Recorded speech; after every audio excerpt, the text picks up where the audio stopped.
பெரியார் விருது வாங்கினால் பெரியார் மாடல் பகுத்தறிவுக்கு அடிமைகளாக இருக்க வேண்டும் என்பது தெரியுமா? விரிவாக பார்ப்போம் இந்த காணொளியில். வருடா வருடம் தீக்கவினர் பெரியார் விருது வழங்குவார்கள். விருது வாங்கியவர்களின் திறமைக்கு தான் விருது வழங்கப்பட்டாலும். எக்காலத்திலும் அவர்கள் திராவிடத்தையோ ஈவே ராமசாமியையோ கி. வீரமணியையோ விமர்சிக்கக் கூடாது. விமர்சித்தால் ராம சாமி யாடிவிடுவார்கள். அதனால் விருது வாங்கும் கலைஞர்கள் கவனமாக இருப்பது நல்லது. இவர்களிடம் விருது வாங்கிவிட்டால் வாங்கியவர்கள் அடிமைகளா? இவர்களின் போலி பகுத்தறிவுக்கு ஆமாஞ் சாமி போட்டு கொண்டே இருக்க வேண்டுமா?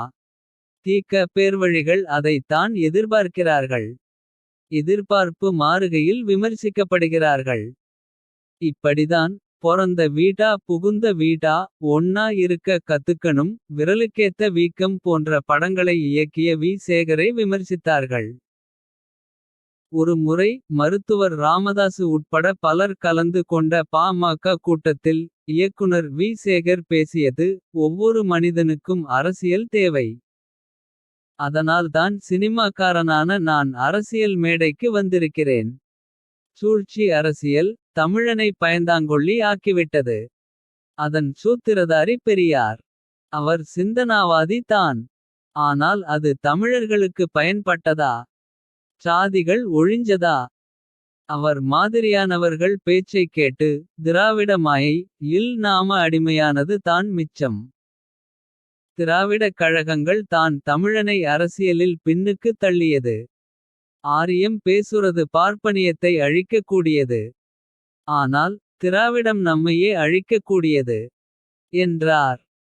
வி. சேகருக்கு பெரியார் விருது கொடுத்த தீக்க ஆசாமிகள். இந்த பேச்சை கேட்டுக்கொண்டு சும்மா இருப்பார்களா?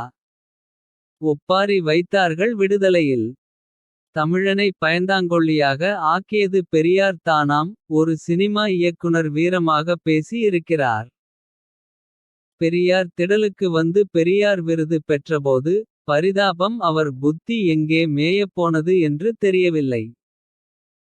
இப்படி பேசிய அந்த இயக்குனரை தமிழ் உணர்வு படைத்தவர் என்று பாராட்டுகிறார் மருத்துவர் இராமதாசு என்றால். இவரை அடையாளங் காண்பது எளிதாகிவிட்டது என எழுதி உள்ளார் கவிஞர் கலி பூங்குன்றன். ஜூன் 30 2012 விடுதலை ஞாயிறுமலர். தனக்கு சரியென பட்டதை பேசுகிறார் வி. சேகர். அதற்கு பெரியார் விருது வாங்கியபோது. புத்தி எங்கே மேய போய் இருந்தது என நவநாகரீகமாக கேட்கிறார்கள்.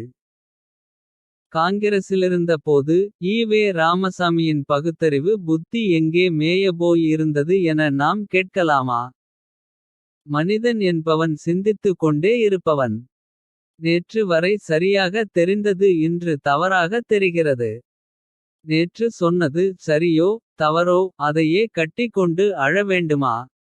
ஈவே ராமசாமி கள் கிடைக்கிறது என்று 500 தென்னை மரங்களை வெட்டியதும் தெரியும். அந்த ஈவே ராமசாமி காலம் முழுக்க கள் ஒழிப்பை தான் கொண்டு இருந்தாரா? இல்லையே. குடிப்பது தவறில்லை. கள் குடிச்சு செத்தவங்க எவ்வளவு பேர் சொல்லுங்களேன். நான் குடிக்கிறதில்லை. எப்படியோ அந்த பழக்கம் எனக்கு ஏற்படாமே இருந்திருக்கு. ஆனால் நண்பர்களுக்கு வாங்கி கொடுத்திருக்கிறேன். கள்ளுக்கடை எல்லாம் மூடி இருந்தாங்க. அப்போ குடிக்காம இருந்தாங்களா? குடிச்சுகிட்டு தான் இருந்தாங்க. சனங்கள் சோம்பேறியாய் ஆனதற்கு காரணமே மது ஒழிப்பு தான். கூலி உயர காரணம் இதுதான். ஒருத்தரும் அப்போ குடியை தடுக்கல்லே. வருமானம் குறைஞ்சதுதான் மிச்சம். திருட்டுத்தனமாக குடிச்சாங்க. திருட்டு போறதைத்தான் நான் சொல்லுவேன். பிடித்து கொடுக்கிறது என் வேலையில சினிமாவுக்கு போறதை விட இது நல்லது தான். என டாஸ்மாக் விளம்பர தூதுவரை போல் பேசவில்லையா? பெரியார் ஈவேராவின் சிந்தனைகள் தொகுதி 2 பக்கம் 1227. பதிப்பாசிரியர் வே. ஆனைமுத்து. ஆக மனிதன் இவ்வண்ணம் மாறிக் கொண்டே வருகிறான். இத்தகைய அசிங்கமான முரண்பாட்டை நாம் விமர்சித்தால். அதன் உண்மைத்தன்மையை பார்க்க வேண்டும் என்கிற அறிவே இல்லாமல். அவனை கேவலமாக விமர்சிப்பது ஈ. ராவாதிகளின் வேலை. இப்படி தான் நம்மையும் விமர்சிக்கிறார்கள்.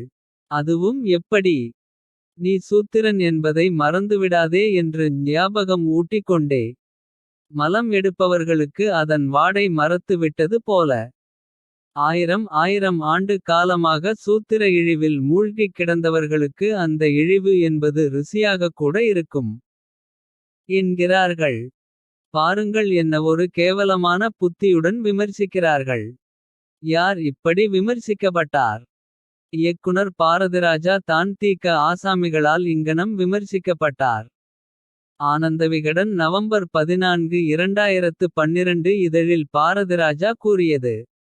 வைகோ ஒரு அற்புதமான பேச்சாளி இலக்கியவாதி அறிவாளி. அவர்கிட்ட நான் கேக்கறது ஒன்னே ஒன்னுதான். திராவிடம் திராவிடம்னு பேசி தமிழ்நாட்டை அழிச்சது போதும். ஒரு தமிழனா மாறுங்க. திராவிடம்னா அதை திருவனந்தபுரத்துலயோ பெங்களூருலயோ ஹைதராபாத்லயோ நின்னு பேச வேண்டியது தானே. இதுக்கு தமிழ் நாட்டுல மட்டும் பேசுறீங்க. எவனாவது ஒரு தமிழன் மற்ற மாநிலங்கள் எதையாவது ஆள முடியுமா. தமிழ்நாட்டை தமிழன் தான்யா ஆள்னும். நான் திராவிடத்துக்கு எதிரி தான் எனக்கு தமிழன் தான் முக்கியம் என்றார். இது போதாதா தீக்க ஆசாமிகள் பொங்க. அதற்கு தான் பாரதிராஜாவை விமர்சிக்கையில் இப்படி கூறினார்கள். மலம் எடுப்பவர்களுக்கு அதன் வாடை மறத்து விட்டது போல. ஆயிரம் ஆண்டு காலமாக சூத்திர இழிவில் மூழ்கிக் கிடந்தவர்களுக்கு அந்த இழிவு என்பது ருசியாகக் கூட இருக்கும். மேலும் புரட்சி இயக்குனர் என்று திராவிடர் கழகத்தால் புரட்சி கவிஞர் விழாவில் பட்டம் அளிக்கப்பட்ட பாரதிராஜா என்றார்கள் அந்த கட்டுரையில். 17 நவம்பர் 12 விடுதலை ஞாயிறு மலர். உங்களுக்கு புரட்சி இயக்குனர் என்ற பட்டமெல்லாம் நாங்கள் தான் கொடுத்தோம். வேதம் புதிது திரைப்படத்தை பார்ப்பனர்கள் எதிர்த்தபோது உங்கள் பக்கம் இருந்தோம் என்று வேறு சொல்லி காட்டுகிறார்கள் அந்த கட்டுரையில். சரி அவர்கள் அப்படி சொல்லி காட்டுவதன் நோக்கம் தான் என்ன.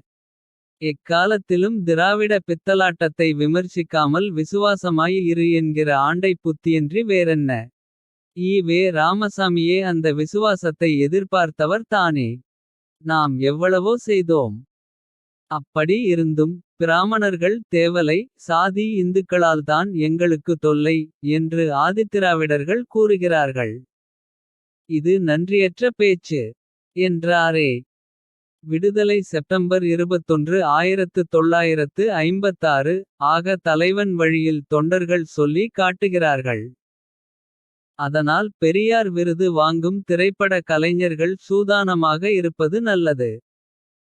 தீக்க ஆசாமிகளின் பகுத்தறிவு குண்டு வைப்பவனை விமர்சிப்பதிலிருந்து. பாலியல் வன்கொடுமையை சாடுவதுவரை குற்றவாளியின் சாதி மதம் பார்க்க தவறாது. அது தான் அவர்கள் பகுத்தறிவு யோக்கியதை. அதை பார்த்து என்னடா பெரியார் பெரியார் என்கிறீர்கள். உங்களின் பகுத்தறிவோ இவ்வளவு சின்னதனமாய் உள்ளதே என்று தப்பி தவறி வாய் திறந்து விடாதீர்கள். வாய் திறந்தால் விருது கொடுத்ததை சொல்லி காட்டுவார்கள். உங்கள் சுயமரியாதையை நோண்டி பார்ப்பார்கள். தீக்க பேர்வழிகளின் போலி பகுத்தறிவை சாடும் மனம் உள்ளோர் பெரியார் விருது வாங்காதீர்கள்.